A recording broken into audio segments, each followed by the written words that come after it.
चलो भाई देखो, जेडीयू को तीर सिंबल को 25 से ज्यादा सीट नहीं आएगी। और आई तो आप राजनीति छोड़ देंगे? छोड़ देंगे जी। बंगाल में कहा था, अभी कह रहे हैं, फिर रिपीट कर देते हैं, 25 सीट नहीं आएगा जदयू को। अगर जेडीयू की 25 से ज्यादा आई तो छोड़ देंगे, राजनीति छोड़ देंगे। तो मैं आपके सामने घोषणा कर रहा हूं कि जो 25 सीट हमने बात कही थी उस पर बिल्कुल कायम है। अगर नीतीश कुमार ने, उनकी सरकार ने ये वोट खरीदा नहीं है, इनको 2-2 लाख रुपए दे दे, मैं बिल्कुल राजनीति से संन्यास ले लूंगा, उसमें कहीं कोई दिक्कत नहीं है। गजब टूबीबाज आदमी, कहां से आते हैं? 4 दिन की चांदनी फिर अंधेरी रात। तू काय कहे कर रही है? इतने में बात कर रहा हूँ, तू आराम से बैठ के मूली खा।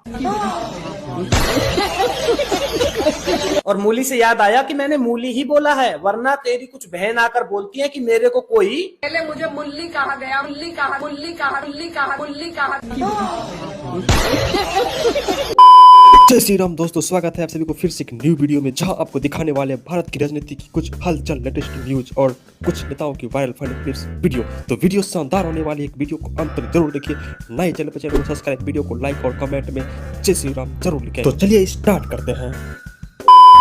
फाइनली बिहार चुनाव में शर्मनाक हार के बाद चमचों की बुआ नेहा खलीफा ने भी अपना मुंह खोला है। अब मुंह खोला है तो क्या बोला है, पहले सबसे पहले इनकी बातें सुनिए। बिहार के इस 10,000 चुनाव ने साबित कर दिया है कि बिहार के लोगों को बिहार के विकास और रोजगार जैसी बेकार और अप्रासंगिक चीजों में कोई रुचि नहीं है। उन्हें तो बस मनोरंजन चाहिए। एक ऐसा नेता चाहिए जो कट्टा और गमछे की बात करे, उनके बिहारी पने को समझे और उनकी मजदूरों वाली पहचान को संरक्षित करे।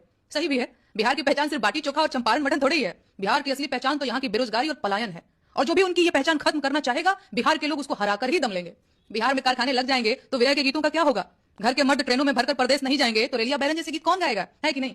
पर्व त्योहार में परदेश से लौटने का जो सुख है, बिहार के लोग उससे महरूम नहीं होना चाहते। 36 घंटों तक ट्रेन में ठूसे रहने के बाद ट्रेन से निकलकर खुली हवा में सांस लेने का जो सुख है, वो अपने गांव देश के रोजगार में कहां मिल पाता। इसीलिए बिहार के लोगों ने वोट चोरी, बेरोजगारी, पलायन, अपराध, महंगाई, शिक्षा, स्वास्थ्य जैसे फालतू और खोखले मुद्दों पर वोट दिया ही नहीं। वोट तो भाई वही पाएगा जो गमछा लहराएगा। और अगर कोई भी बिहार वासियों की श्रमिक पहचान खत्म करना चाहेगा तो बिहार वासियों से सबक सिखाकर ही मानेंगे। बाकी 10,000 की रकम कोई मामूली रकम तो होती नहीं है। अगले 5 साल का खर्चा तो चल ही जाएगा और 5 साल बाद दोबारा खाते में आ भी जाएगा, है कि नहीं?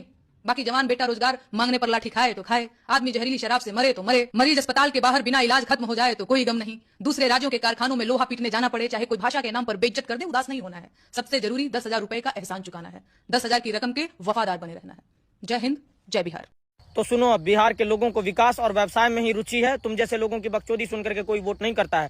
बिहार ने सभ्यता संस्कृति को जितवाया और तुम जैसे बकचोद लोगों के लिए यूपी भगवाया। और तुम तो पलायन पे बात मत ही करो, तुम खुद बिहार से भाग करके इधर उधर भटक रही हो, तो तुम तो पलायन पे कम से कम बात ना ही करो। और तुम्हें दर्द हुआ, इसलिए मैं अभी ज्यादा तुम्हें रेलूंगा नहीं, तुम्हारा हिसाब बाद में होगा।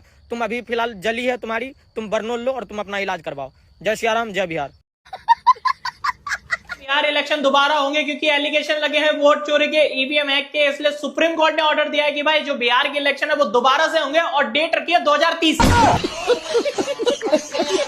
चमचे अब का गड्ढा खोद के छुप गए। वोट चोरी के नाम पे राहुल गांधी ने खूब हल्ला मचाया और इन चमचों ने प्रोपेगेंडा फैलाने में पूरा साथ दिया। अब सवाल राहुल गांधी और इन चमचों के ऊपर आता है कि अगर भाई वोट चोरी हुई है तो सुप्रीम कोर्ट क्यों नहीं जा रहे हैं? फिर 45 दिन हो जाएंगे, फिर इनका रोना शुरू हो जाएगा। ये लोग अपने आप को सेक्युलर और सही खबर बताने वाला बोलते हैं। अब सवाल इनके ऊपर उठता है और जो लोग इनको सपोर्ट करते हैं, सवाल उन लोगों को भी इनसे पूछना चाहिए। चमचों, दो इसका जवाब। किससे बात कर रहे थे? लड़की या लड़का? मैंने कहा लड़की या लड़का? तुम क्या बनना चाहते हो? एक काम कर, तू आईएएस की तैयारी छोड़ दे, क्योंकि तू आउट ऑफ सिलेबस जा रहा है। या तो आज ही आईएएस की तैयारी छोड़ दे या उस लड़की को छोड़ दे। हाँ जी, तो राहुल गांधी जिस हाइड्रोजन बम की बात कर रहा था, उस बम को फाइनली उन्होंने लालू परिवार के अंदर फोड़ दिया। पहले तेज प्रताप यादव को परिवार से अलग कर दिया, फिर मिसा भारती के बीच खटपट होने लगी, फिर जनता से खटपट हो गई। जनता ने प्रचंड बहुमत के साथ बिहार चुनाव में इनको जवाब दे दिया।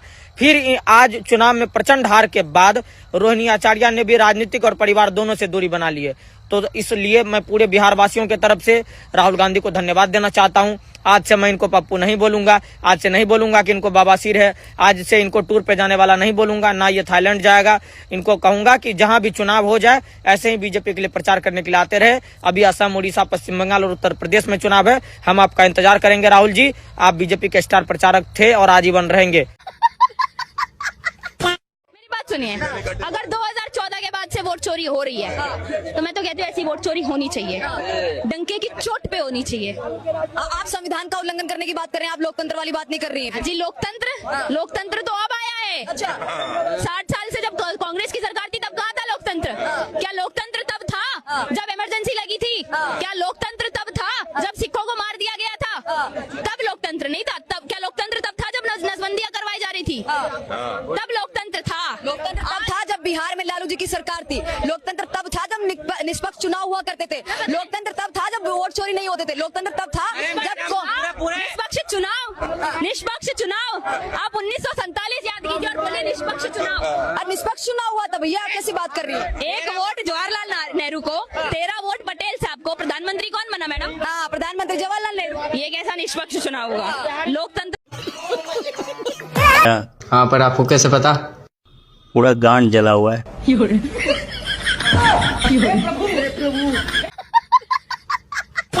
क्या हो रहा है? क्या हो रहा है? पिटाई हो रही? हाँ? देखो भैया, ऊपर बच्चे लड़ रहे हैं, बीजेपी ने इनको भी लड़ा दिया। क्या ये क्या बक रहे हो माता? Sorry sorry sorry sorry sorry.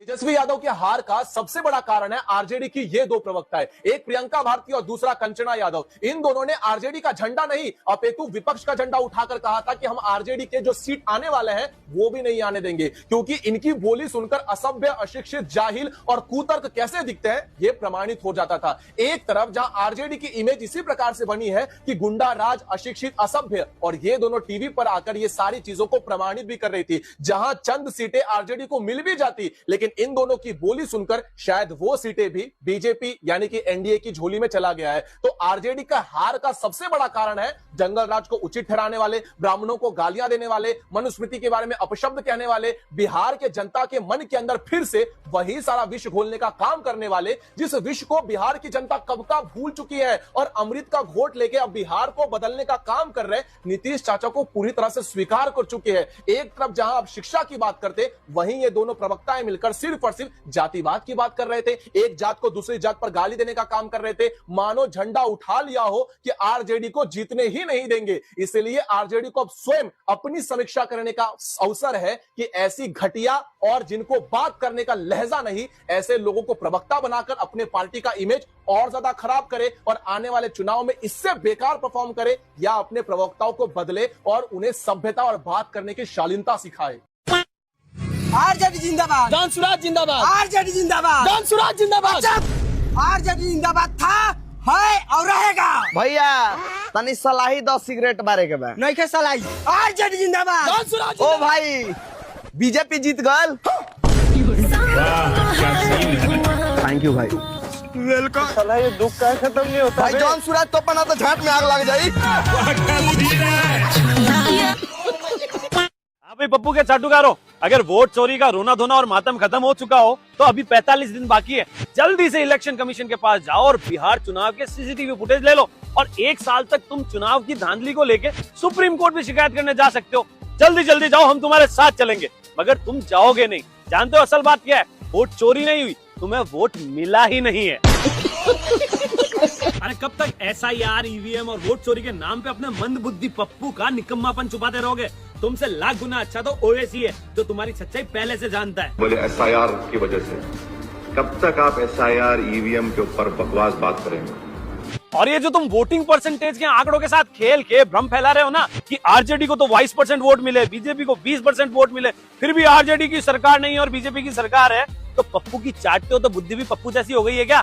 तुम्हारी आरजेडी 143 सीटों पे लड़ी, तब जाके 22% वोट मिले, और बीजेपी 101 सीट पे लड़के 20% वोट लेके आ रही है।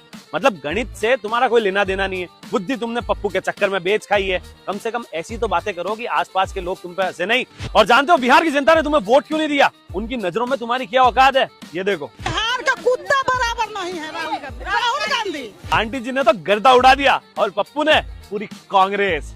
जयराम जी की। मोदी जी, ये बिहार है बिहार, यहाँ खैनी के साथ चूना रगड़ दिया जाता है और चबा दिया जाता है। A few moments later. ऐसा कब कहा था? अरे नहीं, आपने कहा था बेचारे भूल गए होंगे, टेंशन बहुत है ना। चुप,